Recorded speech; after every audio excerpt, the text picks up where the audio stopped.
सभी भक्तों को जय श्री राम, जय श्री बालाजी महाराज। आप सभी भक्तों का हमारे बालाजी फैन क्लब चैनल में हार्दिक स्वागत है। चलिए तो वीडियो को स्टार्ट करते हैं।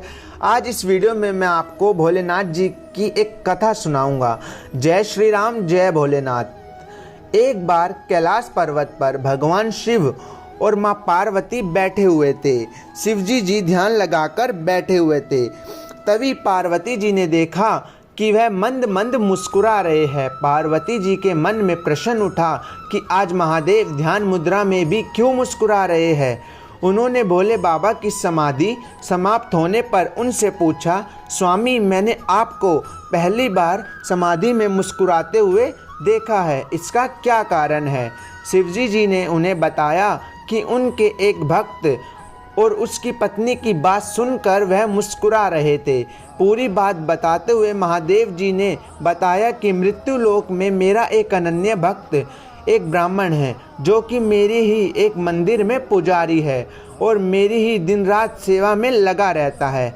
वह इसी मंदिर के पीछे एक छोटी सी कुटिया में अपनी पत्नी के साथ रहता है।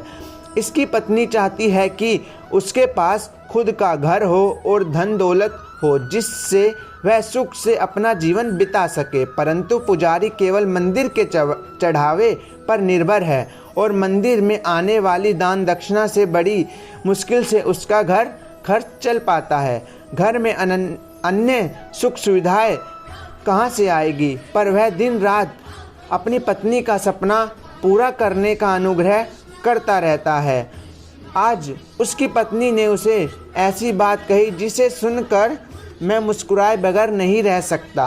पार्वती जी ने पूछा, ऐसा क्या कहा उसकी पत्नी ने जो आपका ध्यान भंग हो गया। शिवजी जी ने बताया कि उसकी पत्नी ने आज उसे ताना मारते हुए कहा कि जिन भोले शंकर की तुम दिन रात सेवा करते रहते हो, उनसे मेरे लिए घर मांगते रहते हो। उनके पास तो खुद का घर नहीं है, वह खुद तो कैलाश पर्वत पर रहते हैं, तुम्हें कहाँ से घर देंगे। बस यही बात सुनकर मैं मुस्कुरा रहा था।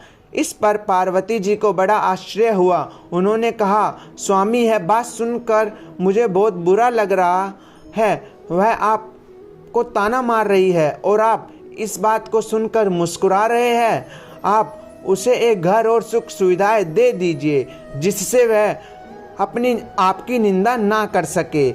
इस पर शिवजी जी ने कहा, पार्वती जी यह मेरे वश में नहीं है। ये सभी प्राणी तो मृत्यु लोक में रहते हैं, अपने पिछले जन्म के और साथ ही इस जन्म के कर्मों का फल भोग रहे हैं। और जैसे इनके इस कर्मों का फल इन्हें मिल जाता है, उन्हें सभी प्रकार का सुख मिलना शुरू हो जाता है और अंत में वह मुक्ति पा जाता है। इसीलिए इसे मृत्यु लोक कहा गया है। मनुष्य बार बार जन्म लेकर अपने कर्मों का हिसाब चुकाते हैं। यह कर्म भूमि है, बिना कर्म के गति नहीं है। आगे शिवजी जी ने कहा, यह ब्राह्मण पिछले जन्म में एक साहूकार था, जो लोगों की जमीन और उनके जेवर पशु आदि गिरवी रखकर उन्हें पैसे देता था और उनकी ज़मीन हड़प लेता था। और जो दूसरों के जेवर और ब्याज में पैसे मिलते थे, उसका उपयोग उसकी पत्नी भी किया करती थी।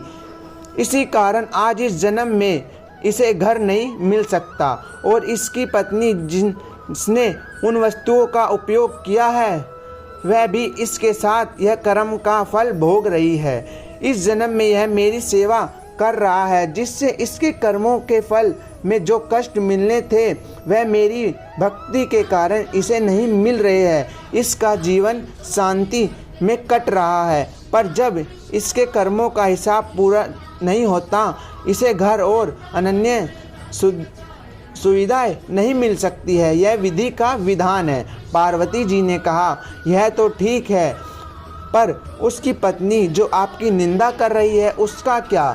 तब शिवजी जी ने कहा, संसार में जैसे जैसे कलयुग का समय निकट आता जाएगा, मनुष्य भगवान की भक्ति करने के स्थान पर उनकी निंदा करने लगेगा।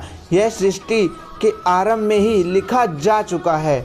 जो व्यक्ति इस कठिन समय में मेरी सेवा करता रहेगा, उसको इस मृत्यु लोक से मुक्ति मिल जाएगी। तो आज की कथा हमारी यहीं पे समाप्त होती है। जैसे कि इस कथा में आपने ये कथा ध्यान से सुनी होगी, तो हमें हम जो भी कर्म करते हैं हमें उसका फल भोगना ही पड़ता है। अगर हम अच्छा कर्म करेंगे तो हमें अच्छा फल मिलेगा, अगर हम बुरा कर्म करेंगे तो हमें बुरा फल मिलेगा। इसलिए आप भी सोच समझकर कर्म कीजिए, अच्छे से अच्छे कर्म कीजिए, प्रभु की भक्ति कीजिए और ज़्यादा से ज़्यादा राम नाम का जाप करते रहिए। अगर आपको यह कथा अच्छी लगी हो तो इस कथा को भोलेनाथ के सभी भक्तों तक शेयर करें। सभी भक्तों को जय श्री राम, जय श्री बालाजी महाराज। आज की वीडियो को हम यहीं पे एंड करते हैं। मेरे बालाजी महाराज और सीताराम जी की कृपा आप सभी भक्तों पर सदैव बरसती रहे। जय जय सिया राम, जय श्री बालाजी महाराज।